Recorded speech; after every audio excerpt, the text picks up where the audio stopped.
Everybody, it's Shannon from alphatrends.net. Today is Friday, the 22nd of July, and the market had a good week here for the most part. Biotechs gave back a little bit, but they have been the strongest group as we know recently. So let's take a look at the action and make some sense of it. Let's start with this. I've been posting this chart pretty much all week, and what we have here is a two time frame look at the S&P 500 on the left, in the middle, the NASDAQ, and on the right, the Russell 2000. All week, I've been pointing to this red volume weighted average price from the March 29th high. That has been the level where I thought we had the potential to run up to and potentially find some resistance.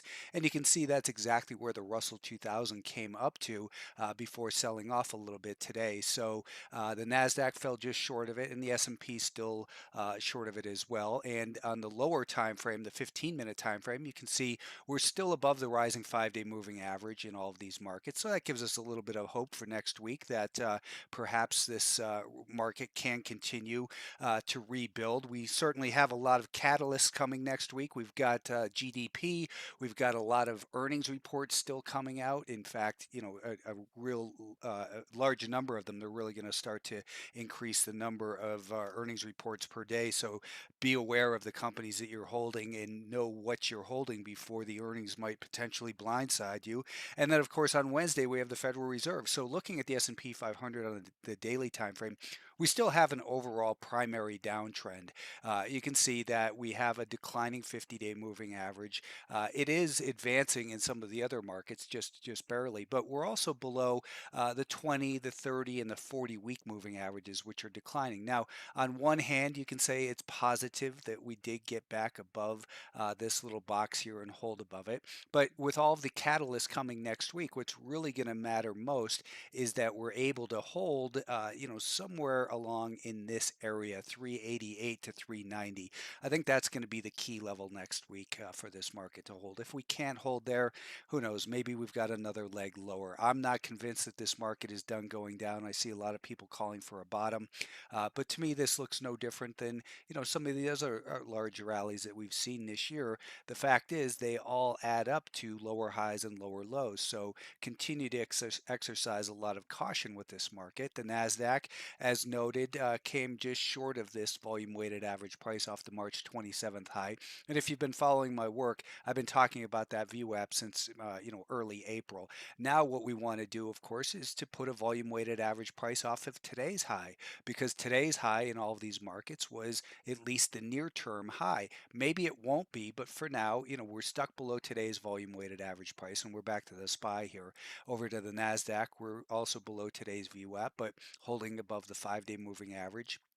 And in this market, I think if we were to get down towards 295, 296, it wouldn't be horrible for this market. What we might see is if we, are to find some buyers in there, and that might be the basis for a, 20-day moving average to come up through the 50 continuing to rise as we get rid of data from over here.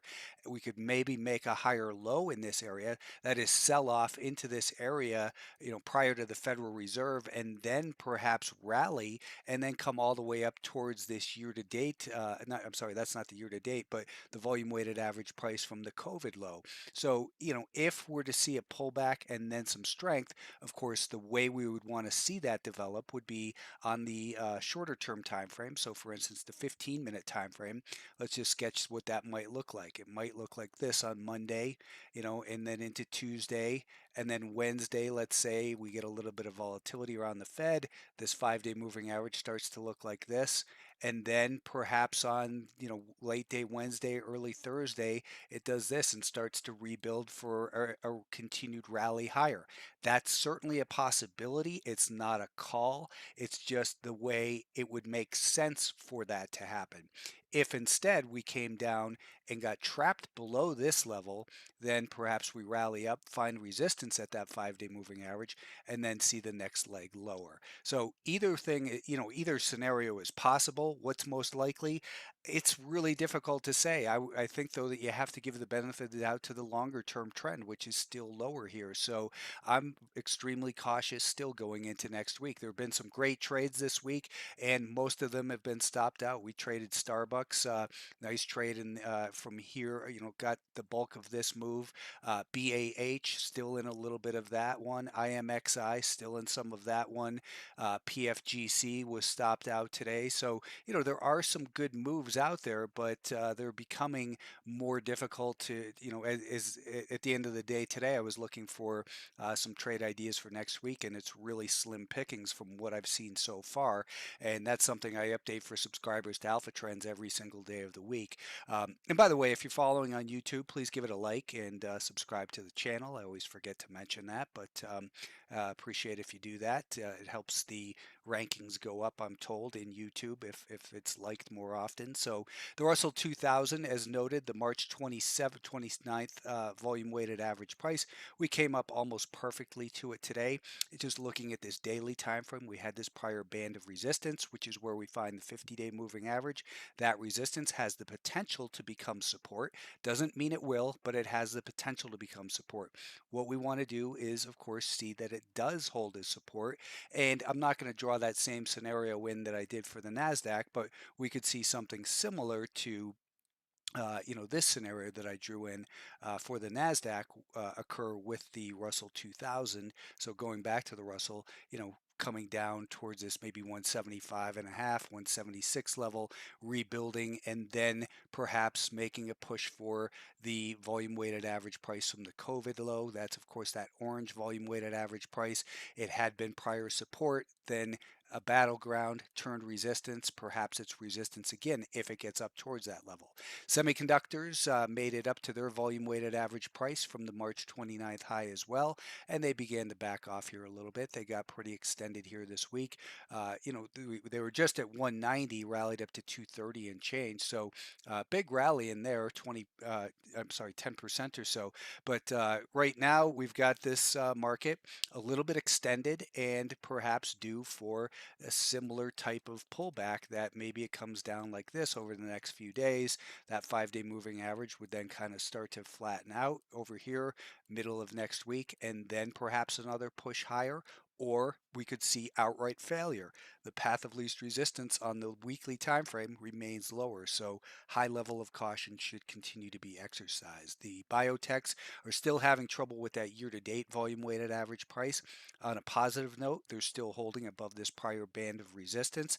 That is turning to support, and the volume weighted average price off the March 29th high has been holding as support as well. So this group, again, just because they've been showing relative strength doesn't mean it's going to turn right around. We're right at the 30-week moving average. We can't close above that. If we could get above that, perhaps we make a push for the 40-week or 200-day moving average, and that would really be a nice move in here.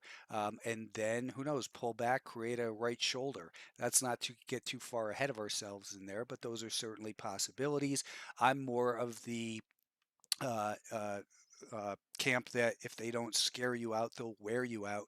And just as we saw with many of these stocks this week, one that people kept talking about is Roblox, that it's breaking out. It's not breaking out. It keeps coming up to the volume weighted average price year to date and getting rejected there. But these stocks that, experience these large rallies and these downtrends are, often going to continue to do, for instance, what Google is doing here. It gets beat back down the way Meta got beat back down. They're still in downtrends, so don't get too comfortable on the long side here. There are always going to be individual stocks that behave different from the rest of the market, and that's my focus each and every day, is to find the low risk, high probability stocks and then determine my position size based on what the market is doing to a degree, but not letting the overall market get in the way of making money, which a lot of times with this particular video, just the weekly market analysis video, it's so much it's such a small part of what I do each and every day.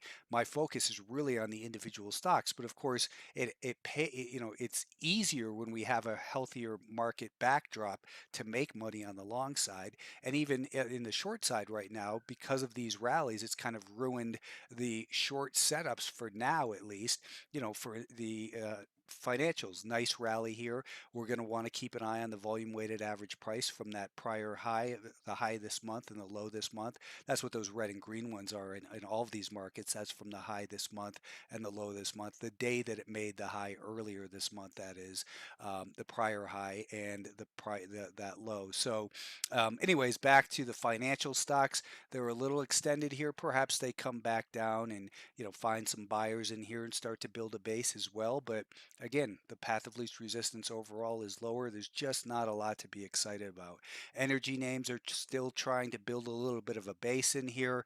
They have, that 20-day moving average is flattened out. So possibly a group that could bounce next week. This week we saw a bounce, but it was very difficult to trade with all those gaps, in particular the gap on Monday that accounted for a large portion of it. I guess you could have gotten involved over here or here, but that'll do it for now. Have a good weekend, and thanks for tuning in.